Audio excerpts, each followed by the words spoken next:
नमस्कार, विद्या मंदिर में आपका स्वागत है। आज हम कवि रसखान के पंचम सवैये को प्रारंभ करते हैं। इस सवैये में श्री कृष्ण के वंशी प्रेम तथा गोपियों का श्री कृष्ण की बांसुरी के प्रति सौतिया डहा का सजीव वर्णन किया गया है। एक गोपी अपनी सखी से कहती है, कान्ह भये बस बांसुरी के, अब कौन सखी हमको चाहिए। कहती है कि हे सखी, कान्ह भये, कान्हा श्री कृष्ण तो बस बांसुरी के बस में हो गए हैं। श्री कृष्ण तो बांसुरी के बस में ही हो गए हैं। अब कौन सखी हमको चाहिए।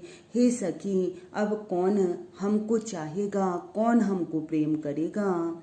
निस द्योस रहे संग साथ लगी, यह सौतिन तापन क्यों सही है।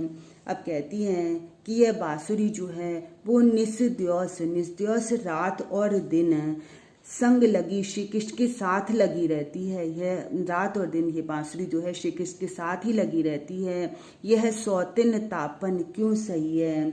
अब हम जो हैं, हम लोग भला इस सौतिन किसको कहा, इस बांसुरी को ही सौतिन कह रही हैं। तो कह रही हैं हम इस सौतिन द्वारा दिए गए ताप को, दुख को क्यों सहिए, हम क्यों सहन करें। जिन मोहि लियो मन मोहन कऊ, रस खानी सदा हमको दही है। कहती है जिसने, इस बांसुरी ने हमारे मनमोहन को, हमारे मन को मोहने वाले हमारे श्री कृष्ण को मोहि लियो, मोहित कर लिया, अपने प्रेम के वश में कर लिया। रस खानी सदा हमको दहियो, यह जो है हमें सदा ही अपनी ईर्ष्या से दहियो माने जलाती रहेगी। ये हमें हमेशा जलाती रहती है बांसुरी अपनी ईर्ष्या से। मिली आओ सवै सखी, भागी चलें, अब तो ब्रज में बंसुरी रही हो।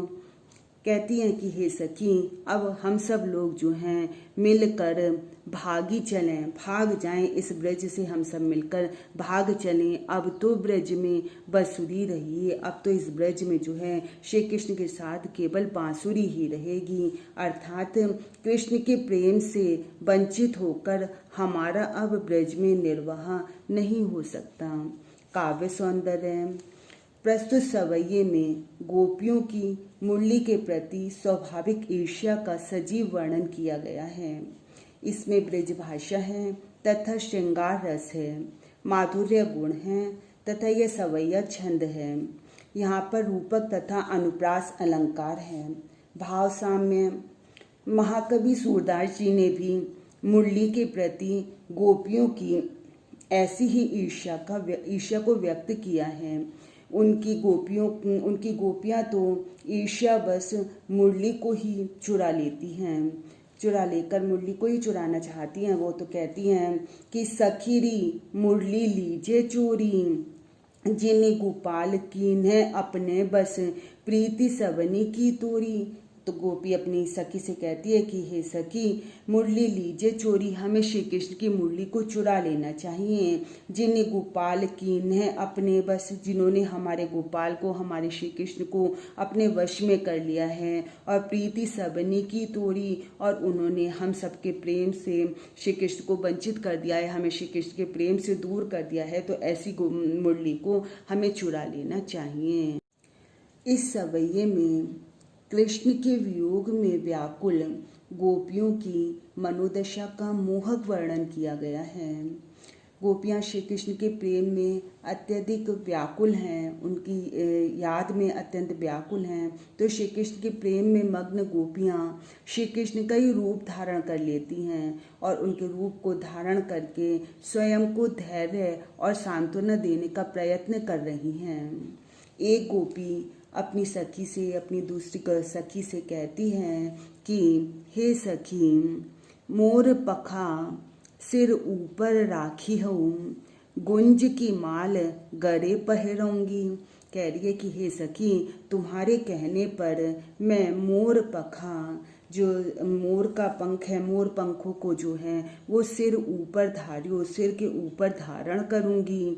गुंज की माल गले पहरूंगी, और गुंज के फूलों की माला गले में पहन लूँगी। जिस प्रकार से श्री कृष्ण जो हैं वो मोर पंखों को अपने सिर पर धारण करते थे और गुंज के फूलों की माला वो अपने गले में पहना करते थे, कह रही है मैं भी उसी तरह से मोर के पंखों को अपने सिर पर पहन लूँगी और गुंज के फूलों की माला को अपने गले में पहन लूँगी। ओड़ी पीताम्बर लै लकुटी बन गोधन ग्वारन संग फिरूंगी। अब वो कहती हैं कि जिस प्रकार से श्री कृष्ण जी जो थे वो पीताम्बर पहना करते थे, उसी प्रकार से कृष्ण की तरह ही पीताम्बर को ओढ़कर तथा लै लकुटी हाथ में लकुटी लेकर लाठी लेकर बन गोधन ग्वारन वन में गायों को और ग्वालों को के संग फिरूंगी, उनके साथ में वन में घूमूंगी। जिस प्रकार से कृष्ण जो थे वो गायों के साथ और ग्वालों के साथ वन में घूमा करते थे, उसी प्रकार से मैं भी लाठी लेकर पीताम्बर पीले वस्त्र पहनकर श्री कृष्ण की तरह ही वन में घूमूंगी। भावत बोही मेरो रस खानी सो तेरे कहे सब स्वांग करूंगी। कह रही है कि हे सखी, तुम्हारे कहने पर तेरे कहने पर ही मैं सारे ये सब स्वांग जो तुम कह रहे हो, इन सारे स्वांग को, इन सारी लीलाओं को मैं करूंगी। जो रस खानी, जो रस की खान श्री कृष्ण को भावत वो ही जो उनको अच्छे लगते थे, भाते थे, मैं सब वही स्वांग रचूंगी। या मुरलीधर की अधरान धरी अधरान धरूंगी। अब गोपियां कह रही हैं जो जो श्री कृष्ण करते थे मैं सारे सब काम करूंगी, सारे स्वांग वो सब रचूंगी, परंतु श्री कृष्ण के अधरों पर, होठों पर धरी हुई जो मुरली है उसको, मुरलीधर श्री कृष्ण जो मुरली को धारण करने वाले श्री कृष्ण के होठों पर रखी हुई मुरली को मैं अधरा ना धरूंगी, होठों पर धारण नहीं करूंगी। तात्पर्य यह है कि गोपियां मुरली से सौतिया डहा रखती हैं, अतः वे श्री कृष्ण की और सभी लीलाओं का अनुकरण करने के लिए तैयार हैं, किंतु बांसुरी को अपने अधरों पर वह किसी भी प्रकार से नहीं लगाना चाहती। काव्य सौंदर्य प्रस्तुत सवैये में कृष्ण के प्रति गोपियों के अनन्य प्रेम और बांसुरी के प्रति स्त्रियोचित ईर्ष्या का स्वाभाविक चित्रण किया गया है। यहाँ पर ब्रज भाषा है तथा मुक्तक शैली है, माधुर्य गुण है और सवैया छंद है, अनुप्रास तथा यमक अलंकार है। प्रस्तुत कवित्व कृष्ण भक्त कवि रसखान द्वारा रचित सुजान रसखान से हमारी पाठ्य पुस्तक हिंदी के काव्य खंड में संकलित कवित्व शीर्षक से अवतरित है। इस कवित्व में कवि ने साय के समय गायों के साथ वन से लौटते हुए श्री कृष्ण के अनुपम रूप का वर्णन किया है। एक गोपी गाय चराकर सायकाल के समय लौटते हुए श्री कृष्ण के सौंदर्य का वर्णन करते हुए अपनी सखी से कहती है, हे सखी, गोरस विराजय भाल लह लही बनमाल, आगे गैया पाछे ग्वाल गावे मृदुबानी। कह रही है हे सखी, श्री कृष्ण के भाल माने माथा, श्री कृष्ण के माथे पर गोरस विराजे, गोरस अर्थात गायों के खुरों से उड़ी धूल वह विराजे सुशोभित हो रही है। श्री कृष्ण के माथे पर गायों के खुरों से उड़ी हुई धूल सुशोभित हो रही है। लह लही बनमाल, और उनके गले में बनमाल बन के फूलों की माला लह लही लहरा रही है। श्री कृष्ण के गले में बन के फूलों की माला लहरा रही है। आगे गैया पाछे ग्वाल गावे मृदुबानी, श्री कृष्ण के आगे आगे गैया चल रही हैं और पाछे पीछे ग्वाल गावे मृदुवाणी री, मृदुवाणी में गाते हुए पीछे ग्वाले चल रहे हैं। श्री कृष्ण के आगे आगे गाय चल रही हैं और पीछे मृदुवाणी में गाते हुए ग्वाले चल रहे हैं। तैसी धुनी बांसुरी की मधुर मधुर जैसी, बंक चितवनी मंद मंद मुस्कानी री। जितनी मधुर और बाकी उनकी चितवन है, श्री कृष्ण की चितवन जितनी बाकी है, मधुर है, उतनी ही मंद मंद मुस्कानी री, उतनी ही बाकी उनकी धीमी धीमी मुस्कान है, उनकी मंद मंद मुस्कान भी उतनी ही बाकी है। और तैसी धुनी बांसुरी की मधुर मधुर, और उतनी ही उनकी इस मधुर छवि के अनुरूप ही उनकी वंशी की मधुर मधुर तान है, जो उनकी वंशी की जो मधुर मधुर तान है वह भी उतनी ही मधुर है। कदम बिटप के निकट तटनी के तट, अटा चढ़ी चाही पीत पट फहरानी री।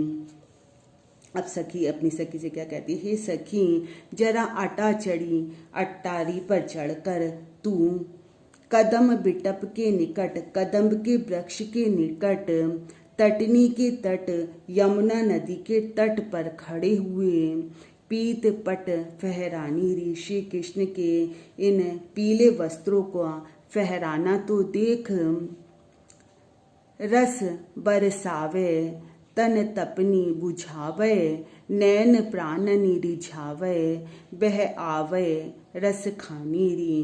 कहती हैं कि वह रस की खान श्री कृष्ण जो हैं वह रस बरसावे, रस को बरसाते हुए अर्थात आनंद देते हुए, रस को बरसाते हुए तन तपनी बुझावे, तन की तपन को बुझाते हुए, नैन प्राणनी रिझावे, नेत्रों को और प्राणों को रिझाते हुए, वह आवे, वह श्री कृष्ण इधर ही आ रहे हैं। अर्थात श्री कृष्ण गायों को चराकर जब लौट कर आ रहे हैं उस समय का बहुत ही सुंदर वर्णन किया गया है।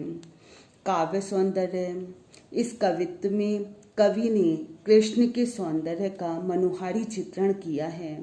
यहाँ पर ब्रजभाषा है तथा श्रृंगार रस है, माधुर्य गुण है तथा कवित्व छंद है ये, और अनुप्रास तथा श्लेष अलंकार है। मुझे उम्मीद है कि आपको कवि रसखान के सवैये तथा कवित्व अच्छे प्रकार से समझ में आए होंगे। आप इसी तरह से मेरी वीडियोस देखते रहिए और उन्हें लाइक और शेयर करते रहिए।